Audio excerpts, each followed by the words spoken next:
সনাতন হিন্দু ধর্মাবলম্বীদের ভগবান শ্রীকৃষ্ণের জন্মতিথি ও শুভ জন্মাষ্টমী আজ সকাল ৮টা থেকে ঢাকেশ্বরী জাতীয় মন্দিরে চলছে দেশ জাতির মঙ্গল কামনায় শ্রী শ্রী গীতাযজ্ঞ। বেলা ৩টায় কেন্দ্রীয় জন্মাষ্টমী মিছিল ও রাতে থাকছে শ্রীকৃষ্ণ পূজার আয়োজন। আরও জানাতে ঢাকেশ্বরী জাতীয় মন্দির থেকে যোগ দিচ্ছেন সহকর্মী বনি ইবনে কামাল। বনি, এই মুহূর্তে কি চলছে সেখানে জানাবেন বিস্তারিত, আর সারাদিন কি কি আয়োজন রয়েছে, নিরাপত্তার ব্যবস্থাও জানাবেন। বান্ডেল থাকলে প্রতি সেনমানিতে টাকা বাঁচবে। বিকাশ সেনমানি বান্ডেল কিনে জিতুন প্রতি লেনদেনে।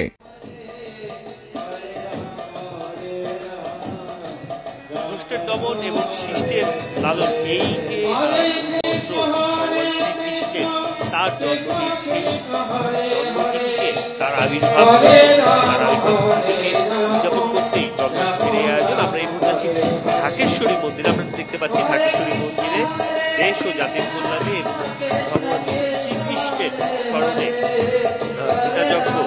গীতাযজ্ঞের যে কার্যক্রম, গীতাযজ্ঞ করতে পারছে এবং এটি সকাল ৮টার পর থেকেই এই কার্যক্রম শুরু হয়েছে এবং এখন পর্যন্ত কিন্তু এই কার্যক্রম চলছে। আমরা এই পূজা উদযাপন কমিটির যিনি সভাপতি রয়েছেন জয়ন্ত কুমার দেব, তার সঙ্গে আমরা কথা বলছিলাম। তিনি কিন্তু আমাদেরকে জানাচ্ছিলেন যে শ্রীকৃষ্ণের যে দর্শন, সেই দর্শন সবার মাঝে ছড়িয়ে পড়ুক এবং একটি অসাম্প্রদায়িক জাতি হিসেবে আমরা যে প্রতিষ্ঠা লাভ করেছি সেটি যেন ধরে রাখতে পারি, অসাম্প্রদায়িক যে বন্ধন সেটি যেন ধরে রাখা সম্ভব হয়, সেই কথাই কিন্তু তিনি বলছিলেন। আমরা একেবারে যদি সকাল থেকে দেখি, আমি দেখতে পাচ্ছিলাম যে বেলা বাড়ার সঙ্গে সঙ্গে আসলে ভক্ত যারা রয়েছে শ্রীকৃষ্ণের, তাদের যে আগমন, সেই আগমনের সংখ্যা বাড়ছে। অর্থাৎ সনাতন ধর্মাবলম্বীদের আগমন কিন্তু আমরা দেখতে পাচ্ছি যে সময়ের সঙ্গে সঙ্গে বাড়ছে। নিরাপত্তার বিষয়টি যদি আমি আপনাকে একটু জানিয়ে রাখতে চাই, আমরা কিন্তু দেখতে পাচ্ছি যে শুধু পুলিশ নয়, পুলিশ র্যাবের পাশাপাশি কিন্তু আমরা দেখতে পাচ্ছি আইন শৃঙ্খলা বাহিনীর যে সাদা পোশাকে অনেকেই অবস্থান নিয়েছে। পাশাপাশি আমরা কিন্তু দেখতে পাচ্ছি